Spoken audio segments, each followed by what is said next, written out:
Bonjour à tous, bienvenue pour cette 5e édition de Média en scène. Peut-être que vous étiez déjà quelques-uns à être présents en cette matinée. En tout cas, on est très heureux de vous accueillir si nombreux, de voir cette galerie scène à la Maison de la Radio remplie pour accueillir notre première table ronde de l'après-midi. On voit quelques retardataires qui vont essayer de trouver une place et s'ils ne la trouvent pas, finalement, ça sera une sorte d'injustice de la vie, un peu premier arrivé, premier servi. Nous, on ne va pas parler d'injustice ni de justice, mais on va parler de brand content pour cette première table ronde. Alors, on avait un titre qui était super large, hein, on est d'accord ? On avait, si je lis bien, publicité, parrainage, brand content, jusqu'où les marques peuvent-elles financer les contenus ? Donc on a décidé de resserrer un petit peu la table ronde sur la question du brand content, qui nous semble la forme publicitaire la plus contemporaine, ou celle qui pose le plus de problématiques qui sont intéressantes à aborder tous ensemble. Donc moi je suis François Saltiel, je suis producteur d'une émission sur France Culture qui s'appelle Le Meilleur des Mondes, que je vous encourage bien sûr à suivre sur vos applications, qui s'intéressent aux nouvelles technologies, et tout au long de l'après-midi on va donc accueillir des tables rondes sur le Web 3, sur le métavers, sur la création de valeur. Il y a un programme qui est assez dense. On parlera du champ des possibles pour les médias dans le Web 3, on parlera de réel et de virtuel avec une interface homme-machine, on parlera aussi de la création de la valeur musicale avec la directrice générale de la SACEM. Et donc, nos 4 invités pour parler de ce vaste sujet qui est le brand content. Donc, je vous présente Thomas Jamet, bonjour. Alors, prenez un micro, n'hésitez pas à vous en saisir. Allez-y, tous comme ça. Bonjour, bienvenue ici. Bonjour, merci de m'accueillir. Alors Thomas, vous dirigez Media Brands, vous êtes CEO de Media Brands et vous êtes également le président de l'UDECAM, qui est l'Union des entreprises de conseil et d'achat média. Merci d'être avec nous. Arthur Millet, bonjour. Bonjour. Vous êtes directeur général de l'Alliance Digitale, hein, c'est bien ça, qui regroupe les différents acteurs en fait, du marché de la com digital. Du marketing digital. Du marketing digital. Et nous avons 2 médias. Un média que vous connaissez sans doute très bien qui s'appelle Brut, avec Adrien Torres, bonjour. Bonjour. Qui est donc brand stratégiste lead. Voilà, pour parler un petit peu français. Et nous avons Sylvain Rogier, qui est un autre média qui représente Euronews en tant que vice-président Europe-Amérique du Nord. Bonjour. Voilà, bienvenue Sylvain. En préambule, il faut savoir que cette table ronde a été initiée par un étudiant, puisque lors des différentes éditions de Médias en scène, nous avons des partenariats avec des écoles de journalisme. Donc c'est Gaël, qui s'appelle Gaël Camba, qui travaille chez Euronews et qui est étudiant à Lyon, au CFJ de Lyon, et qui va en quelques mots rapides, Gaël, la synthèse, c'est déjà ce qu'on demande aux journalistes, donc ça fait partie justement des qualités nécessaires pour faire ce métier, nous expliquer ce qui vous a donné envie de souffler, d'inspirer cette table ronde, Gaël. Eh bien, bonjour à tous. Moi, je travaille à Euronews dans la rédaction pour la télévision. Donc, c'est au premier étage du bâtiment. Et j'ai découvert pendant mes jours de travail là-bas qu'il y avait au 5e étage des rédactions qui faisaient des contenus sponsorisés. Donc, des contenus qui étaient financés directement par des marques, par des pays, et je me suis posé la question comment est-ce que ça se fait ? J'avais jamais vu ça avant, alors que c'est très répandu, et je voulais savoir qu'est-ce que c'était, jusqu'où ça allait, jusqu'où est-ce que ce financement était nécessaire pour le média, et je voulais avoir un peu tiré les ficelles pour voir qu'est-ce qu'il en était. Et donc aujourd'hui, peut-être ma première question serait de savoir quelle est l'importance pour Brut, pour Euronews, de ces contenus sponsorisés dans le financement de ces médias.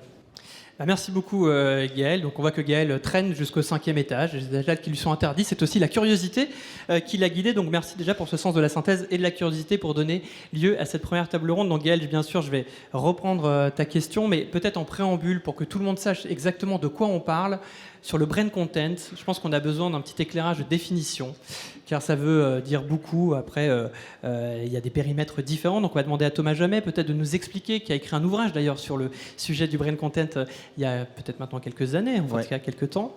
Donc Thomas, explique-nous, le brand content, c'est quoi exactement ? Alors déjà, il faut savoir que le brand content ou le brand content, comme disent les Français, en anglais, ça veut rien dire. C'est branded content, en fait, en vrai. C'est-à-dire que les anglo-saxons, on rajoute un ED à la fin de brand pour expliquer que c'est du contenu de marque. Mais en France, je ne sais pas pourquoi d'ailleurs, on dit brand content de cette façon-là. Ça vient d'un bouquin qui a été écrit en 2012 par un garçon qui s'appelle Daniel Beau, qui a écrit le premier bouquin de référence sur le sujet. Alors, on lui en veut pas pour la faute d'orthographe, mais en tout cas, voilà, depuis, ça a lancé ce mouvement, et c'est vrai qu'en France, on appelle ça comme ça. Donc, dans 2 ouvrages qui sont parus en 2014 et 2018, je décris ça de façon très simple. Enfin, j'ai essayé, parce que sinon, c'est quasiment impossible de faire rentrer des types de points de contact publicitaires qui vont de la publicité, du parrainage, enfin non pas la publicité justement, j'y reviendrai, du parrainage jusqu'à l'événementiel par exemple, en passant par de la création de contenu digital, dans la même catégorie. Donc plutôt que de définir ça de façon très, voilà, je dirais homogène, je préfère décrire, et donc la phrase que j'avais trouvée avec Olivier Altman, qui était directeur de la création de Publicis Conseil Monde à l'époque, c'était: le brand content, c'est finalement ce que devrait être la bonne publicité. C'est-à-dire un moment d'échange entre un public qui n'est pas une cible sur laquelle on essaye de pousser un message marketing ou promotionnel, et une marque qui n'est pas là pour faire sa promotion, mais plutôt pour raconter son histoire. D'accord. Donc effectivement, on est dans une forme un peu plus élaborée que le spot publicitaire classique qui dit bonjour, je suis Danone, je vends des yaourts, regarde comme ils sont beaux et pas chers, avec un espace publicitaire consacré où nous, spectateurs, téléspectateurs, on se dit tiens, là, c'est de la publicité. Effectivement, on raconte une histoire, on ne va pas directement y aller, mais l'objectif est le même, communiquer. L'objectif est exactement le même, ça reste de la publicité au sens large du terme, sauf que c'est pas de la réclame en fait. Et c'est surtout pas dans les formats traditionnels, c'est-à-dire les coupures pub, même si d'une certaine façon on peut mettre dans la grande catégorie du brand content parfois certaines créations du Super Bowl aux États-Unis qui peuvent d'une certaine manière, parce qu'elles déformatent en fait le système classique et le format du spot publicitaire classique, et qu'elles vont au-delà de ça, c'est presque de l'entertainment. Donc là, on peut toucher aussi au branded entertainment d'une certaine manière, l'utilisation d'artistes ou ce genre de choses. Voilà, mais en tout cas, ça doit sortir du cadre. C'est des formats narratifs un peu plus longs, et évidemment, après, tout ça porte à débat, parce qu'en fait, on est sur une matière qui n'est pas une matière figée, qui existe pourtant depuis la nuit des temps de la publicité, hein, c'est pas nouveau du tout. L'un des premiers exemples de brand content, c'est le guide Michelin.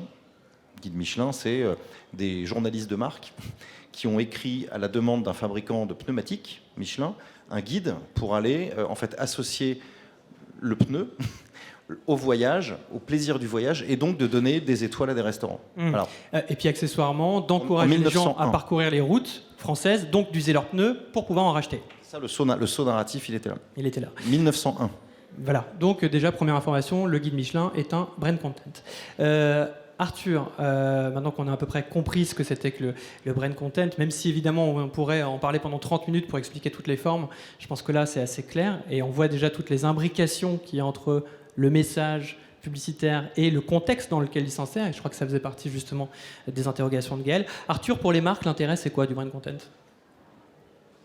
Je pense que ça a été bien résumé, c'est que en plus, moi, je vais parler un peu de mon expérience d'il y a longtemps, puisque j'ai eu la chance de travailler et de diriger la régie publicitaire du Monde.fr.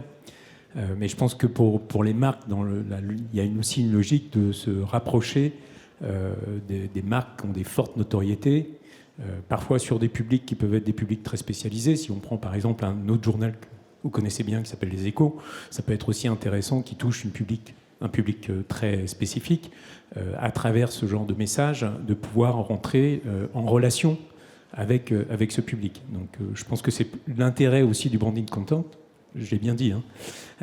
C'est aussi ça, c'est-à-dire qu'à un moment donné, c'est aussi de choisir une cible qui est identifiée, qui est liée à une marque, elle-même qui a créé cette cible ou cette audience à travers ses contenus, et donc d'essayer de rentrer en relation avec cette audience à travers cette publicité qui est un petit peu différente, puisqu'elle va essayer d'engager une relation différente avec ce public. Et la marque, on est d'accord, est moins visible que dans une publicité classique, où on va voir son logo 5 fois, entendre sa marque 10 fois, etc. Il y a une volonté quand même de plus axer sur le contenu plus que sur la visibilité de la marque.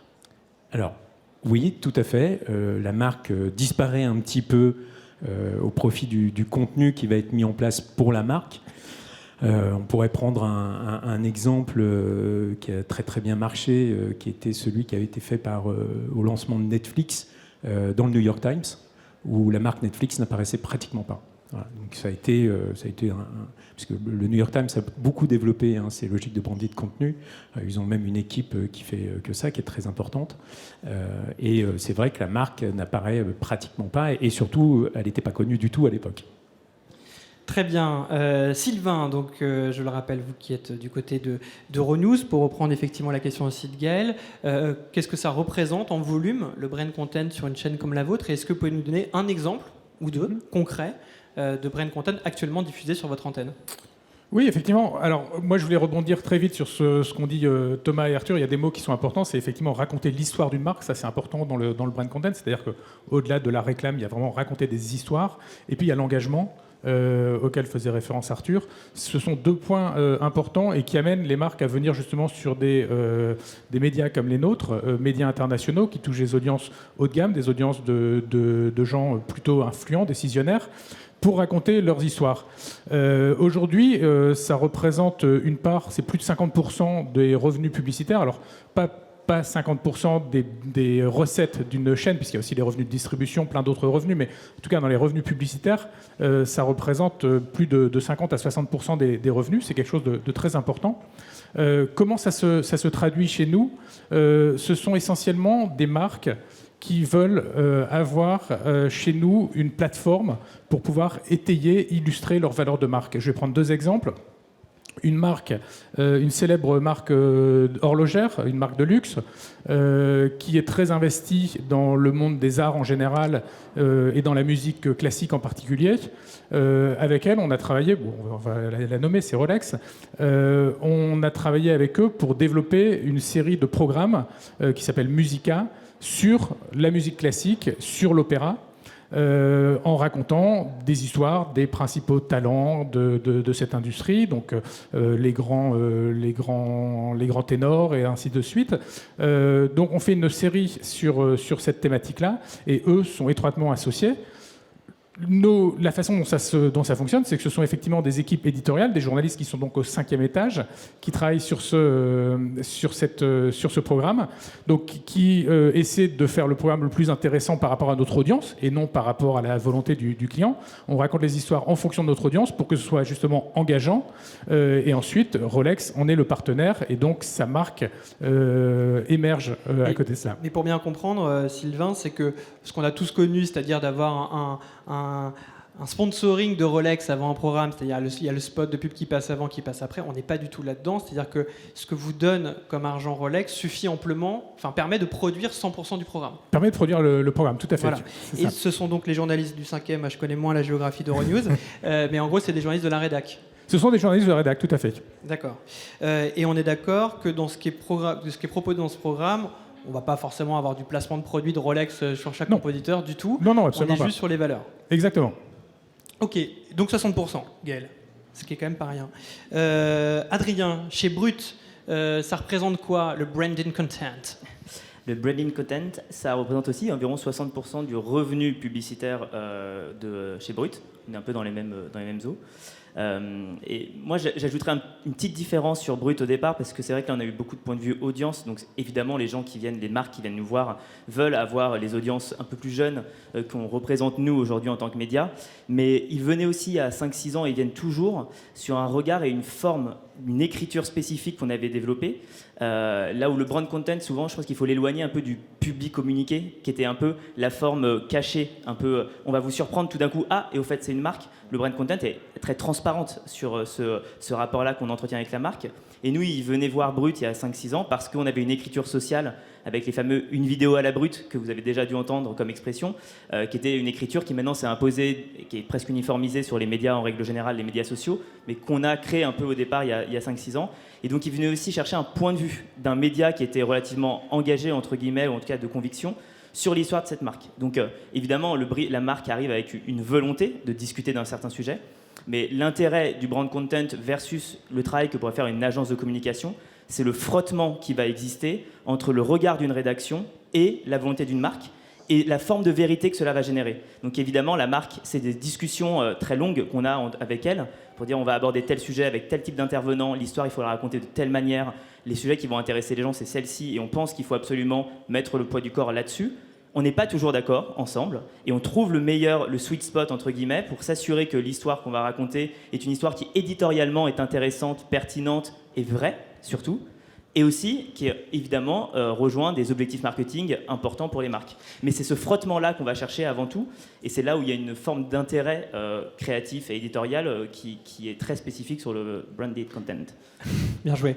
Un exemple, Adrien, de marque. On a cité Rolex tout à l'heure. Vous, par exemple. Nous, par exemple, vous pouvez regarder tous les vendredis sur Brut des contenus qu'on fait avec Spotify, dont l'envie de la marque était de se rapprocher de la musique rap, pour être très fort là-dessus. Et donc, on produit pour eux tous les vendredis des différents formats d'actualité sur les sorties rap. Le vendredi, parce que c'est historiquement le jour de sortie des albums rap depuis une trentaine d'années, donc c'est un peu un clin d'œil à cette communauté-là. Et donc ça peut être de l'actu, ça peut être aussi des concerts privés qu'on va nous produire et qu'on va diffuser sur Brut. Donc il y a plusieurs formes dans un partenariat à l'année où on les accompagne pour justement lier à la musique rap la marque Spotify. Et nous, on a toute la liberté éditoriale pour raconter l'actualité de ce type de musique et inviter les artistes qu'on trouve le plus pertinents aujourd'hui. Mais les artistes de ton choix, concrètement, c'est-à-dire que là, je sais pas, Spotify a poussé de leur côté une opération spéciale avec Lumpal, puisque tu es sur le rap, électro-rap, et qui va dire, par exemple, tiens, là, par contre, il faut que tu me parles de Lumpal cette semaine. Comment se joue justement, on va dire, la direction éditoriale et les choix? Justement, alors chez Brut, c'est donc il y a un peu le grand débat, et c'est toujours le débat infini, c'est où est la muraille de Chine entre la vraie rédaction éditoriale et la rédaction du brand content. Apparemment pas au 5e étage. Hein. Donc nous, on a évidemment une rédaction qui est dédiée ce qu'on va appeler le brand. Et donc eux, ces gens-là ne vont travailler que sur des logiques de brand content. Pour autant, ils ont une carte de journaliste, et ils font un travail journalistique. Et donc je pense qu'il faut quand même respecter aussi ces gens où souvent on a l'impression que c'est parce que c'est les gens du brand, c'est forcément des gens qui sont dans un côté très consumériste, un peu vendus aux marques, alors que c'est pas vrai du tout. C'est des gens qui ont fait des écoles de journalisme, qui ont un regard sur le monde qui va se rapprocher des autres journalistes. Et donc ça, c'est important de le défendre. Par exemple, si on prendra Spotify, si Lumpal a une actualité que la rédaction trouve intéressante, on va évidemment le traiter. On ne traitera jamais une actualité qu'on trouve inintéressante pour notre audience ou déjà trop traitée ailleurs ou qui n'aurait pas un intérêt éditorial particulier. Et c'est là-dessus où il y aura ce débat. C'est que si c'est du pur Lumpal, on ne fait que ça et la marque ne veut entendre parler que de ça, et que nous, on est persuadé qu'éditorialement ou un côté journalistique, il n'y a rien à en faire, on va se battre. Et après, on va trouver un moyen, justement, soit de trouver une autre histoire de Lumpal, soit rajouter d'autres artistes, etc. Pour le moment, chez Brut, nous, on n'a jamais eu un combat si frontal avec une marque, on est dû annuler des campagnes, etc. On a toujours trouvé en bonne intelligence, et sans se vendre, entre guillemets, parce que c'est toujours le grand débat, toujours avec nous, en tout cas, les valeurs qu'on défend, d'une forme de programme qui nous semblait intéressante. Alors effectivement, c'est toujours le grand débat, et je pense que c'est ça. On voit qu'il y a des journalistes qui font du brand et qui font de l'actu, on est d'accord. Donc on passe d'une casquette à l'autre. Tu as évoqué toi-même la muraille de Chine. Donc globalement, The Wall, c'est-à-dire le mur qui est censé séparer la rédaction de la régie publicitaire historiquement dans la presse. Et c'est vrai que là, le mur, on voit qu'on passe d'un bord à l'autre, puisque finalement, c'est la même personne qui va un coup faire la promotion de Rolex, même en parlant de musique classique ou de Lumpal, et puis derrière, qui peut faire un sujet sur... Pas tant que ça, pas vraiment. En réalité, les gens qui font du brand font 99,9% du brand, voire même 100% de brand. C'est extrêmement rare. C'est souvent justement à l'occasion d'une recherche d'un sujet porté par une marque où on a découvert un gisement éditorial intéressant qu'on va continuer à traiter. Donc c'est comme ça que ça va se passer. Et après, nous, chez Brut, c'est relativement simple. La rédaction éditoriale de Brut, on a un seul rédacteur en chef qui est Laurent Lucas. Et c'est lui qui dira, même sur les sujets brand, ça je suis d'accord pour le diffuser sur Brut, ça je ne suis pas d'accord pour le diffuser sur Brut. Donc les journalistes éditoriaux ont un impact aussi dans le choix des sujets qu'on va traiter pour qu'il y ait une forme de cohérence entre les valeurs qu'on défend et les marques avec lesquelles on travaille et les sujets qu'on va porter. Parce que j'arrive, Sylvain, juste pour donner la parole à Thomas, et après on essaiera même de faire des réponses plus courtes, comme ça tout le monde pourra croiser les regards. C'est pas du tout une critique, parce que c'est important déjà de bien comprendre. Donc il faut qu'on ait un peu le périmètre éditorial, justement. On est sur la question de la confiance, en fait, là.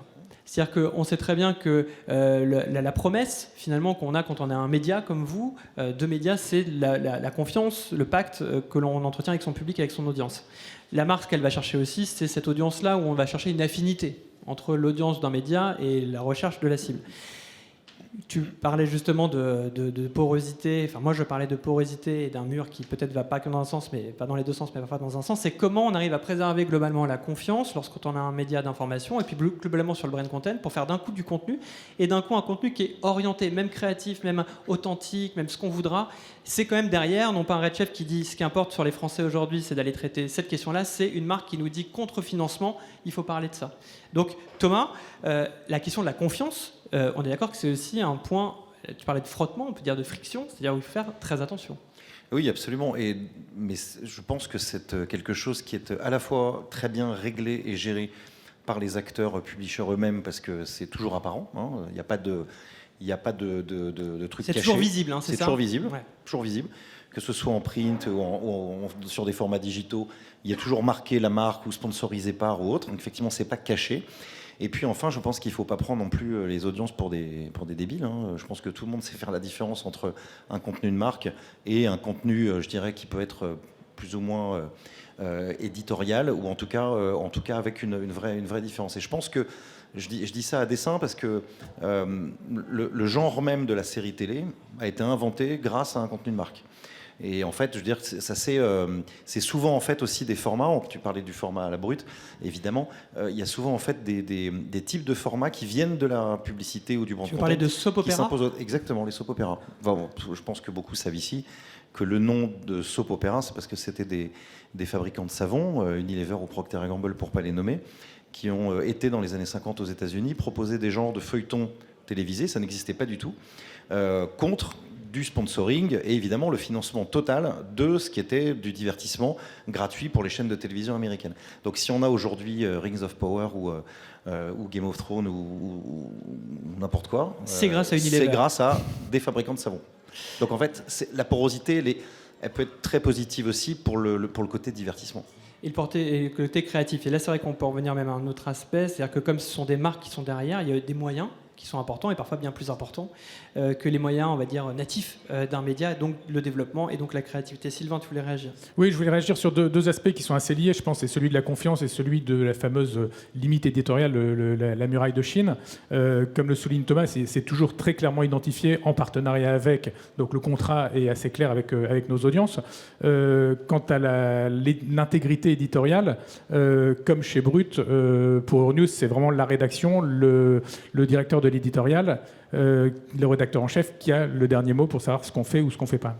Et ce que je voulais ajouter également par rapport à cette muraille de Chine et peut-être cette porosité, faut aussi y voir un aspect positif, même pour nos journalistes, c'est-à-dire que, en l'occurrence, dans l'exemple que je citais du programme Musica, il y a quand même très très peu de contraintes pour nos journalistes quant à savoir les sujets qu'on doit traiter sur un sujet qui potentiellement peut les intéresser. Il se trouve que nous, on a une journaliste qui est passionnée de musique classique, donc qui est ravie de faire ce programme sur Euronews et qui pourrait sans doute pas le faire ailleurs et certainement pas sans ce financement. Et qui plus est, malgré tout, le fait que Rolex soit sponsor, ça lui donne aussi accès à certains artistes, à certains talents. Les plus grands ténors sont sponsorisés par Rolex. Ça aide aussi quand on veut les approcher pour faire un reportage sur eux, sur Placido Domingo, sur les grands ténors. C'est tout à fait pertinent et tout à fait bénéfique. Donc il y a aussi cet aspect-là, finalement, les marques, c'est pas que mal, ça apporte aussi des accès. Rapidement, Thomas. Ouais, juste un petit truc, pardon, c'est presque pour poser une question à Sylvain. La différence aussi entre l'état d'esprit français, on a toujours tendance à vouloir séparer, les marques c'est sale, c'est pas beau, c'est commercial, c'est berk. Et puis alors le reste c'est génial. Et aux États-Unis par exemple, parce que tu as aussi le côté Amérique du Nord, l'état d'esprit est complètement différent. Pour les anglo-saxons, c'est la même chose. Bien sûr. Je vais prendre un autre exemple très rapidement. On a fait une série de programmes sous forme d'interviews qui s'appelle Disrupted. Ça a été fait en partenariat avec Accenture. Le contrat, ce sur quoi on s'est entendu, parce qu'encore une fois, le branded content, en général, on s'entend sur un concept, et après, c'est les journalistes qui déroulent, et la marque n'a plus grand-chose à dire. On s'est mis d'accord avec Accenture pour faire Disrupted sur la thématique des gens qui ont apporté un changement majeur dans leur industrie, et on a interviewé des gens tels que Ilham Kadri, qui est la patronne de Solvay, qui a apporté complètement un autre regard, notamment parce que c'est une femme dans le monde de l'industrie pharmaceutique, Alejandro Agag, qui est celui qui a créé la Formula E, donc il a révolutionné le motorsport. Ce sont des programmes aussi extrêmement intéressants pour nos journalistes, pouvoir traiter, avoir accès à ces gens-là. C'est aussi ce prétexte de ce programme qui leur permet d'avoir finalement des histoires extrêmement intéressantes. Donc encore une fois, pour répondre à la remarque de Thomas, d'un point de vue anglo-saxon, c'est aussi un bénéfice de travailler avec les marques parce qu'elles nous donnent accès parfois à des experts, elles nous stimulent pour aller chercher une histoire un peu plus loin sur, encore une fois, ici, les gens qui ont vraiment bouleversé leur industrie. Oui, bien sûr. Non, mais moi, je rappelais cette histoire de mur parce que j'étais dans cette école-là. Dans l'école quand on est journaliste, qu'à un moment donné, si une marque arrive et va orienter le discours, c'est mal perçu, puisqu'en fait, à la base, on est censé, je dis bien on est censé, parce qu'on sait très bien qu'il n'y a pas que les marques qui sont des formes de pression, hein, on est réaliste, avoir une orientation qui est purement éditoriale. Mais elles n'orientent pas le discours. Ouais. Elles sont à l'origine d'un concept, mais elles n'orientent pas le discours. C'est ça qui est important, je pense. Adrien. Oui, parce que je voulais aussi, justement, pour rebondir sur l'imaginaire très américain versus français, accepter que les marques font partie de la vie de la cité. Et donc, faire de l'éditorial, parce que souvent on dit orienter, non, c'est comme si, quand on allait interviewer une personne politique, on avait l'impression que le média était tout d'un coup vendu parce qu'elles avaient été invitées par une personne politique à parler d'un sujet en particulier. Non, les marques vont soulever des conversations, et c'est ce qu'on va faire, nous, avec le brand content, c'est qu'on va participer à la conversation avec le regard du média, avec évidemment aussi la participation d'une marque. Et donc je pense qu'il y a toute une mentalité à avoir et à accepter qu'aujourd'hui, bien ou pas bien, c'est pas le débat aujourd'hui moralisateur, éthique.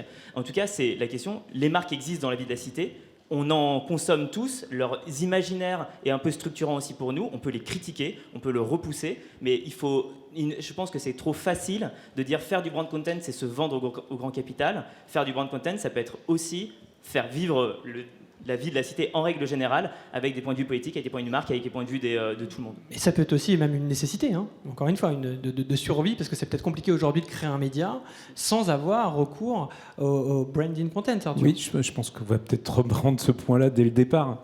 C'est-à-dire que la publicité, le parrainage, le brand content, ça permet de financer des contenus en accès gratuit. Vous regardez... Alors, peut-être beaucoup moins maintenant, mais la télé linéaire a pu exister grâce à la publicité, la radio, grâce à la publicité, vous un peu moins. Mais alors là, on est à la maison de la radio. Oui, donc un peu moins. Mais vos confrères, oui. Vous avez la presse, hein, qui est financée en partie aussi grâce à la publicité. Donc, elle est nécessaire aussi, cette publicité, si vous voulez avoir accès à des contenus gratuits et des services aussi, parfois. Gaël.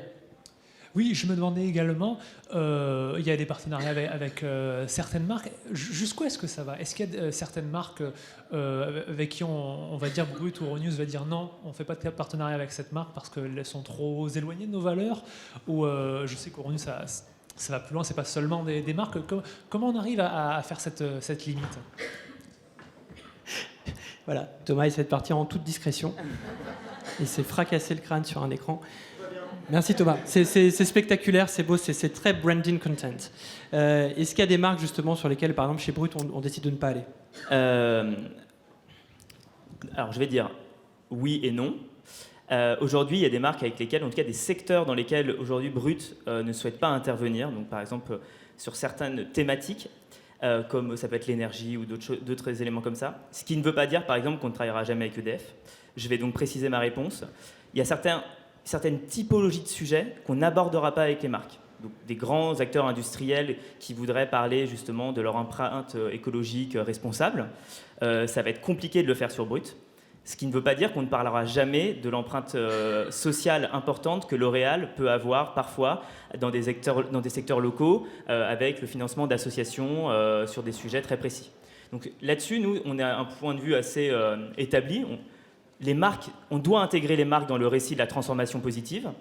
Nous ne sommes pas un juge pour décider si telle ou telle marque a le droit ou pas de vivre et donc de parler. En revanche, il y a certains sujets sur lesquels on pense que les marques sont moins pertinentes pour prendre la parole parce qu'aujourd'hui, peut-être, dans une forme d'engagement qui n'est pas encore assez poussée. Donc, on travaillera avec n'importe quelle marque, mais pas sur n'importe quel sujet. Et sur des sujets sur lesquels nous, en tant que journalistes derrière, on se back, entre guillemets, avant de rentrer en travail avec une marque. Lorsqu'on reçoit un brief, on va faire du checking d'informations, du fact-checking.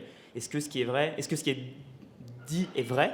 Est-ce qu'il y a une réalité physique? Donc, par exemple, quand ils financent des associations, on va vérifier que les fonds ont bien été débloqués, qu'il y a eu un impact du financement de ces associations, que ces associations existent toujours, etc. Donc, il y a un vrai travail amont pour s'assurer de la véracité des choses. Et donc, c'est un enjeu de sujet plus que d'acteur. Si je peux me permettre juste, puis je vais poser volontairement une question provocatrice, c'est qu'il n'y a pas une sorte de schizophrénie. Par exemple, cas d'école, vous allez travailler avec Nike, c'est une marque avec laquelle vous pourrez être en mesure de travailler, surtout avec un axe, je sais pas, par exemple, création d'écoles ou de sport dans les cités. Donc là, on est dans des arguments de valeur, on va dire de brut, qui est quand même un média aspirationnel, etc. Et puis à côté, vous allez pouvoir faire un sujet sur les camps ouïghours en Chine, qui est vraiment à la base, le socle éditorial de Brut, pour dénoncer ces gens qui sont enfermés dans des conditions ignobles pour fabriquer des Nike. Exactement.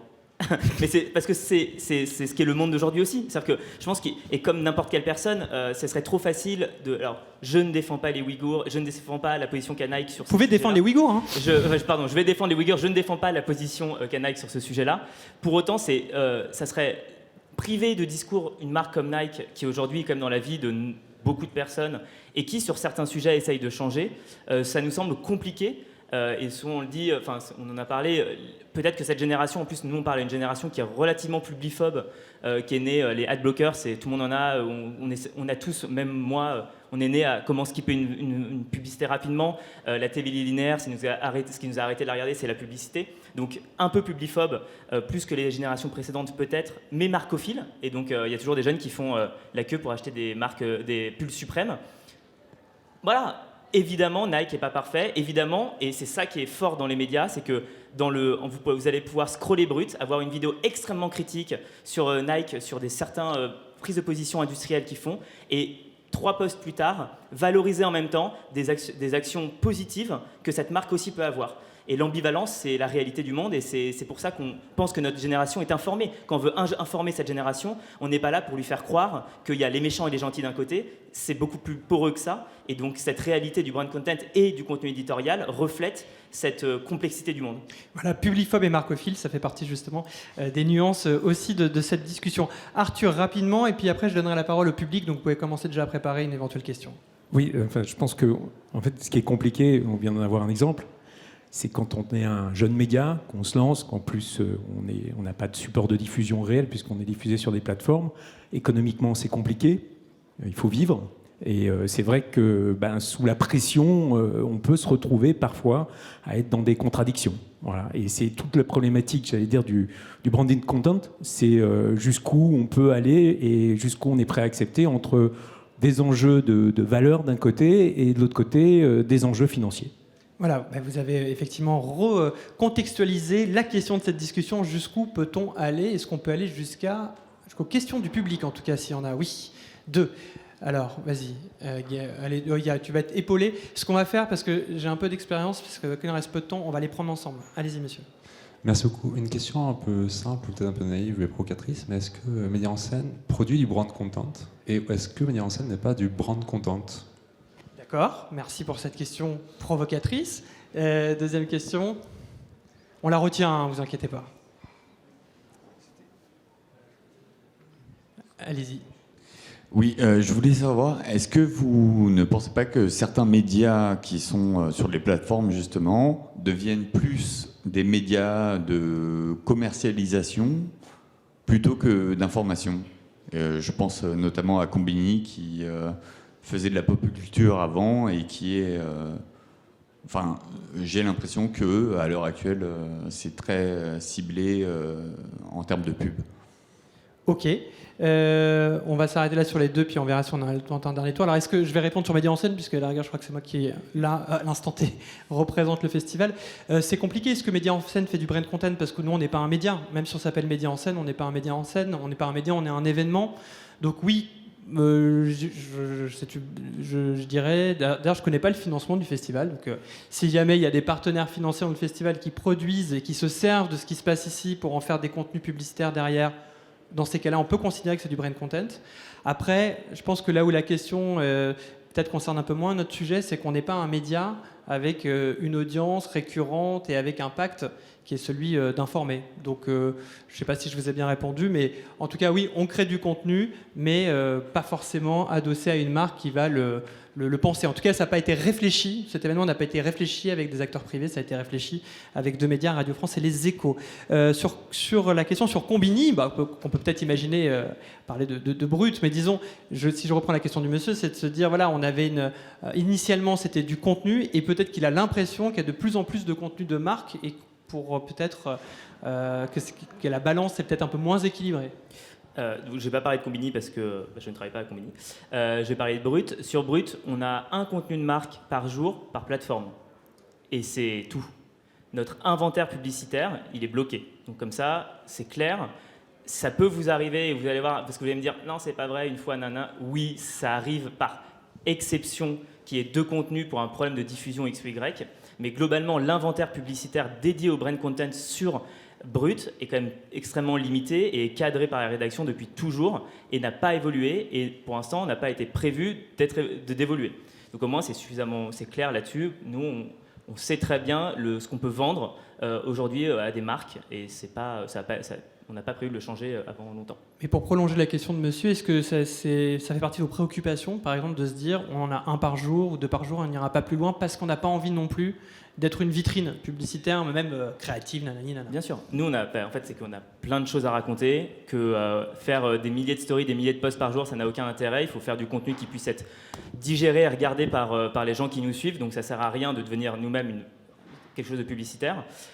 Et donc c'est évidemment un enjeu très important. Nous, ça nous oblige à penser d'autres types de formats, parce que nécessairement, Brut doit croître aussi. Hein. On a une rédaction à faire vivre, on a des bureaux qu'on ouvre partout dans le monde aujourd'hui, et parfois qu'on ferme aussi. C'est la vie d'un média habituel qui est aujourd'hui un média global, donc il faut qu'on croisse. Et donc dans ce cas-là, on essaie de trouver des moyens de justement faire des contenus plus importants avec des marques différentes, mais sans jamais augmenter la pression publicitaire. Et sur l'enjeu justement de les médias sur les plateformes, est-ce qu'on n'est pas devenu que des médias très commerciaux?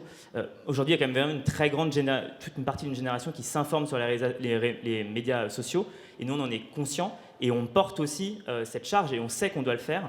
Il y a des millions de Français qui ont moins de 30 ans aujourd'hui qui regardent les réseaux sociaux pour s'informer sur l'actualité.